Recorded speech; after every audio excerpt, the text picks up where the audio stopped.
dalam perbendaharaan hadis Nabi sallallahu alaihi wasallam, harta benda ada dicela sekaligus ada yang dipuji. Ini menunjukkan bahwa harta ada yang tercela dan ada juga harta yang terpuji. Di antara hadis yang mencela harta adalah hadis sahih riwayat Ibnu Hibban dan Imam Ahmad bin Hanbal. Dalam musnadnya, Rasulullah SAW bersabda, "Likulli ummatin fitnah, wa fitnatu ummatil mal."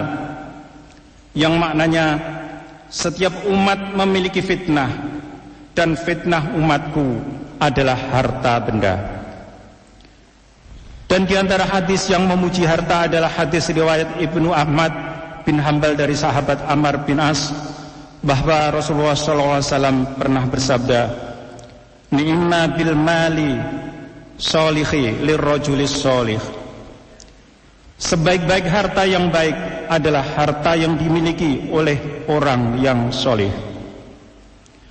Orang yang menggunakan harta juga terbagi menjadi dua. Rasulullah SAW bersabda dalam sebuah hadis riwayat Imam Muslim, "Inna hadzal mala khadiratun khulwatun, faman akhadahu bihaqqihi wa wada'ahu fi haqqihi fani'mal ma'unatuhu, wa man akhadahu bighairi haqqihi kana kalladzi ya'kulu wa la yashba'u." Sesungguhnya harta ini seperti tanaman yang indah dan hijau. Orang yang memperolehnya dengan cara yang benar dan menempatkannya pada jalan yang benar, maka harta itu akan menjadi penolongnya. Dan barang siapa memperolehnya dengan cara yang tidak benar, maka ia seperti orang yang makan dan tidak pernah merasa kenyang. Ma'asyiral muslimin yang dirahmati Allah, 3 hadis yang sahih di atas menjelaskan kepada kita tentang macam-macam harta serta macam-macam cara menggunakannya.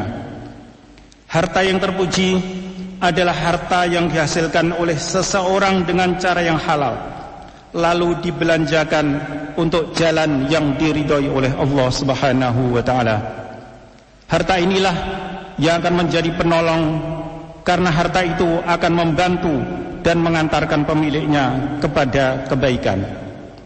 Orang yang menggunakan hartanya untuk menafkahi istrinya, anak-anaknya, kedua orang tuanya, atau kerabatnya yang lain dengan niat yang baik, yaitu dia dengan niat mendekatkan diri kepada Allah Subhanahu wa taala tanpa dikotori oleh sifat riya ataupun berbangga diri, maka orang ini seakan telah bersedekah kepada fakir miskin.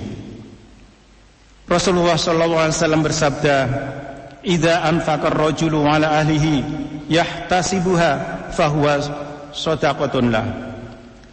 Jika seorang menafkahkan hartanya untuk keluarganya dengan niat mengharap ridho dan pahala dari Allah, maka harta itu terhitung sedekah baginya. Ma'asyiral muslimin yang dirahmati Allah, Rasulullah SAW menyerupakan harta dengan tanaman yang hijau, terlihat indah oleh mata. Orang-orang yang melihatnya terpesona serta menginginkan untuk memilikinya. Seorang mukmin yang mengambilnya dari tempat yang dihalalkan Allah, lalu membelanjakannya pada jalur yang dihalalkan oleh Allah, maka harta tersebut menjadi penolongnya di akhirat kelak. Karena Allah menjadikan harta sebagai alat dan sarana untuk memperoleh pahala dan balasan baik di akhirat. Sedangkan harta yang tercela adalah yang diperoleh dengan cara yang haram. Cara-cara yang diharamkan oleh Allah sangatlah banyak. Di antaranya harta yang diperoleh dengan cara korupsi, dengan cara mencuri, menipu, berbohong dan menyembunyikan aib yang ada pada suatu barang yang dijualnya. Termasuk harta yang haram adalah yang diperoleh dengan cara riba. Ma'asyiral muslimin yang dirahmati Allah, kewajiban yang berkaitan dengan harta yang kita miliki sangatlah banyak. Tidak hanya menafkahi orang yang menjadi tanggung jawab kita, di samping itu juga ada hak-hak lain dalam harta yang wajib kita penuhi, seperti zakat fitrah maupun zakat mal yang mesti kita bayarkan kepada orang yang berhak menerimanya. Termasuk kewajiban menopang dakwah Islamiyah dengan harta. Pada prinsipnya, seorang muslim dituntut untuk berperan serta dalam menyebarkan dakwah Islamiyah. Peran tersebut bisa dipenuhi dengan jiwa, tenaga, fikiran, atau juga bisa dengan harta bagi mereka yang memilikinya. Allah berfirman, A'udzu billahi minasyaitonir rajim. Ya ayyuhalladzina amanu hal adullukum ala tijaratin tunjikum min azabin alim. Tu'minuna billahi wa rasulihi wa tujahiduna fi sabilillahi bi amwalikum wa anfusikum. Dzalikum khairul lakum in kuntum ta'lamun.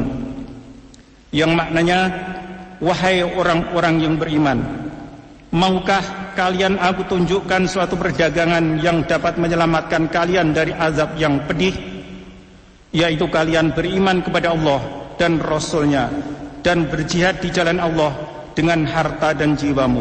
Itulah yang lebih baik bagi kalian jika kalian mengetahuinya.